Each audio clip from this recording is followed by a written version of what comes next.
আসসালামু আলাইকুম। আপনার উপর শান্তি বর্ষিত হোক। আপনাদের সবাইকে জানাচ্ছি আগত ঈদুল আজহার শুভেচ্ছা এবং আমাদের আজকের আয়োজনটি হচ্ছে এই ঈদুল আজহাকে ঘিরেই। তো এই ঈদে যেটা হয়, আপনারা অনেকেই কিছু সমস্যা নিয়ে আমাদের কাছে আসেন। এর মধ্যে কেউ কেউ আসেন একেবারেই নতুন সমস্যা নিয়ে, আর কেউ কেউ আসেন পুরনো সমস্যার একটু তীব্র আকার ধারণ করে সে কারণে। তো কী কী সমস্যা নিয়ে আসেন? কনস্টিপেশন বা কোষ্ঠকাঠিন্য নিয়ে আসেন অনেকেই। অধিকাংশের ক্ষেত্রেই আগে কোষ্ঠকাঠিন্য ছিল, এই ঈদে যেটা হয়, পানাহারের কিছু ভুল ত্রুটির কারণে কোষ্ঠকাঠিন্য বেড়ে যায়। অনেকেই আসেন পেটের গ্যাস নিয়ে, এবং গ্যাসই না, সাথে ব্যথা নিয়ে আসেন, এবং পেটের গ্যাসের ব্যথা কিন্তু তীব্র আকার ধারণ করতে পারে। তারপরে আপনারা অনেকেই আসেন পুরনো আলসার থাকে অনেকের, গ্যাস্ট্রিক আলসার, ডিউডেনাল আলসার, মানে পেটের আলসার থাকে, সেটার ব্যথা নিয়েও অনেকে আসেন। এবং এই আলসারটা কিন্তু কখনো কখনো খুব সিরিয়াস আকার ধারণ করে এবং খুব ইমার্জেন্সি হতে পারে। এই আলসার নিয়ে ব্যথা তো থাকেই, তীব্র ব্যথা, কারো কারো ক্ষেত্রে পারফোরেশন নিয়ে, মানে আলসারের কারণে পেট ফুটো হয়ে গেছে, এরকমও আমরা পেশেন্ট পাই। তারপরে কেউ কেউ ডায়রিয়া নিয়ে আসেন, মানে পাতলা পায়খানা। সেটা কিন্তু ব্যাকটেরিয়াল ইনফেকশন জনিত হয়, কখনো কখনো বদহজমের কারণেও হয়। বমি নিয়ে আসেন, এবং দেখা যায় কেউ কেউ আসছেন আবার আইবিএসের সমস্যা থাকে, আগে থেকে আইবিএসের সমস্যা থাকে, এবং সেটার কারণেও দেখা যাচ্ছে কী হয়, লুজ মোশন হয়, সেটা নিয়ে আসছেন। আবার কারো কারো কী থাকে, ইউরিক অ্যাসিড, গাউটের সমস্যা থাকে, ইউরিক অ্যাসিড বেড়ে যায়, এবং যে কারণে গাউট অ্যাটাকও হয় এই কোরবানি ঈদের সময়, মানে এই ঈদুল আজহার সময়। এই সমস্যাগুলোর সমাধান কিন্তু খুব সহজ। আমরা যদি আহারের কিছু শুদ্ধাচার মেনে চলি, তাহলেই এ থেকে পরিত্রাণ পাওয়া সম্ভব, এবং একটা ওয়ান্ডারফুল, একটা খুব সুন্দর ঈদ আমরা কাটাতে পারবো। প্রথমেই যেটা হচ্ছে যে গরুর মাংস খুব মজা, নিঃসন্দেহে, এবং খেতে ইচ্ছাও করে। যেটা হচ্ছে বিঞ্জ ইটিং করবেন না। এটা কি আমরা করি, কি খেতেই থাকি, এবং হয় কি খাবার সময় তো খাই, অন্যান্য সময় মায়ের রান্নার হাঁড়িটার কাছে গিয়ে এক টুকরো এরকম করে সারাদিন খাচ্ছি। এটা কিন্তু সমস্যা সৃষ্টি করে। এই অতিরিক্ত খাবার কারণে সমস্যা হয়। বিশেষ করে যারা 30-এর ঊর্ধ্বে বয়স, তারা একটু কেয়ারফুল হয়ে যাবেন। তারপর কি, খাবারের প্লেটটাকে একটা মাঝারি সাইডের প্লেটের কথা চিন্তা করুন। এটাকে 4 ভাগে ভাগ করুন।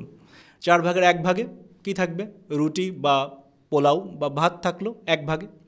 1 ভাগ রাখবেন কি, সালাদ, শসা, টমেটো দিয়ে সালাদ, ক্যাপসিকাম দিয়ে খুব সুন্দর করে সালাদ। আরেক সাইডে রাখবেন সবজি, এবং লাস্ট যে ভাগটায় সেটাতে রাখবেন কি, সেটাতে রাখবেন হচ্ছে গরুর মাংস বা খাসির মাংস, যেটাই রাখেন 2-3 টুকরা। এইভাবে অ্যারেঞ্জটা করবেন। তাহলে কি হবে, এক তো আপনার এই যে সমস্যাগুলোর কথা বললাম, পেটের গ্যাস, কোষ্ঠকাঠিন্য, এগুলো কিছুই হবে না। 2 নম্বর, একটা মজার জিনিস দেখবেন, সেটা হচ্ছে কি, যে আপনার শরীর ভারী লাগছে না। খাওয়ার পরে কিন্তু অনেকেরই শরীর ভারী লাগে, বিশেষ করে ঈদে আমরা কী করি, একটু বেশি খেয়ে ফেলি, এবং ব্যালেন্সটা ঠিক থাকে না খাবার, এই জন্য আমাদের শরীর ভারী লাগে। এই শরীর ভারীটা লাগবে না। আর কি করব আমরা, সেটা হচ্ছে মাংসটা যেন লিন মিট হয়, চর্বিমুক্ত মাংস, সলিড মাংস যেটাকে বলে। কারণ এই যে পেটের গ্যাস এবং কোষ্ঠকাঠিন্য, এর পিছনে কিন্তু দায়ী হচ্ছে চর্বিযুক্ত মাংসগুলো। চেষ্টা করবেন লিন মিট খাওয়ার, চর্বিটা অ্যাভয়েড করব আমরা। এই গেল মাংস খাওয়া। তারপর 2 নম্বর হচ্ছে, আমরা কি করব না, আমরা চেষ্টা করব এটা সবসময়, যে আমরা যেন গরুর মাংস, মুরগির মাংস, মাছ, 3টা একটা মিলে, মানে একবারের খাবারে না খাই। এটা কিন্তু আমাদের অভ্যাস আছে। বিশেষ করে আমাদের বাঙালিদের মধ্যে আমরা কী করি, গরুর মাংস খাচ্ছি, আবার মুরগির মাংস খাচ্ছি, রোস্ট খাচ্ছি, আবার এদিক দিয়ে মাছও খাচ্ছি। যতটুকু সম্ভব এটা অ্যাভয়েড করার চেষ্টা করব। কারণ দেখুন, যেটা হচ্ছে যে একটা মাছ হজম করতে সময় লাগে হাফ অ্যান আওয়ার, 30 মিনিট। মুরগির মাংস 1.5 থেকে 2 ঘন্টা লাগে হজম করতে, আর গরুর মাংস হজম করতে 4 থেকে 5 ঘন্টা সময় লাগে। এবং গরুর মাংসে আমিষ বেশি থাকাতে, প্রোটিন বেশি থাকাতে যেটা হয়, সেটা কিন্তু হচ্ছে যে আপনার পেটকে কিন্তু অতিরিক্ত অ্যাসিড উৎপাদন করতে হচ্ছে, এবং তার ফলে কি হচ্ছে, যে পেটের উপর কিন্তু এক্সট্রা চাপ পড়ছে। যখন সব কিছু মিলিয়ে আপনি খাচ্ছেন, এক্সট্রা চাপ পড়ছে।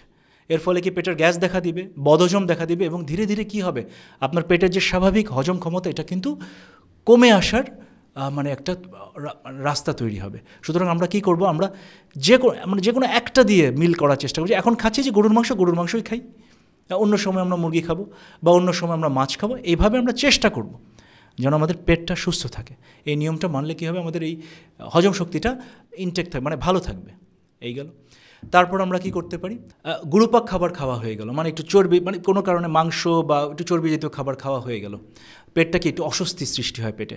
এটার মহা ঔষধ কি, আমরা কি করতে পারি, একটা ছোটো কাপে একটু পানি নিব, চায়ের কাপ, একটু পানি নিব, হালকা গরম পানি, এর মধ্যে একটা আস্ত লেবুর রস চেপে দিব, তারপর খেয়ে ফেলবো।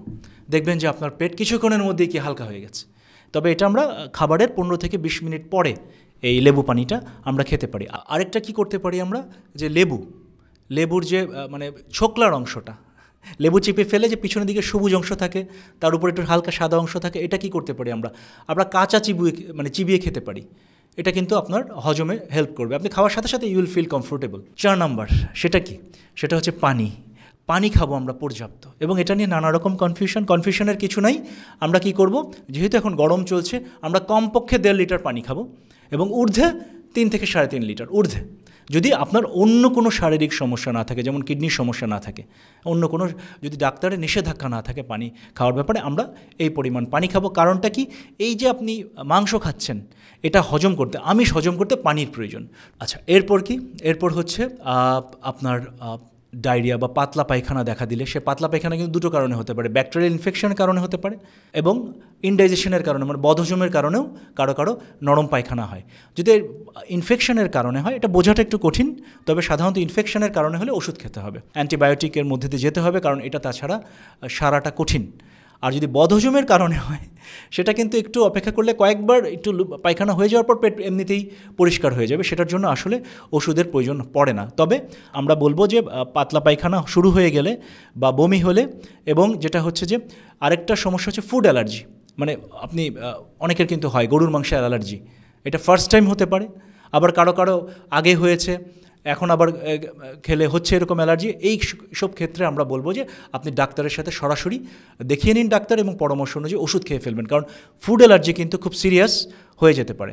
সুতরাং আমরা এই ব্যাপারে একটু ডাক্তার দেখিয়ে নিতে পারি। এই 3টা বিষয়, যে পাতলা পায়খানা, বমি এবং ফুড অ্যালার্জি। আর কি, রক্তে যাদের চর্বির পরিমাণ বেশি, হাইপার কোলেস্টেরোলেমিয়া বলি আমরা, এই ক্ষেত্রে আমরা একটা জিনিস সতর্ক থাকবো, যে আমরা এই সময় আমরা মাংসটা একটু হিসাব করে খাবো, কারণ আসলে খাবার মজা আছে, আমরা কন্ট্রোল করতে পারি না। হ্যাঁ, তো আমরা কি করব, আমরা মাংসটা একটু হিসাবের মধ্যে রাখবো, খুব বেশি খেতে যাব না। এবং আসলে ভুলটা কোথায় হয়, আমরা ভাবি যে হয়তো গরুর মাংসের দোষ, বা আমরা ছাগলের মাংস খাচ্ছি সেটার দোষ।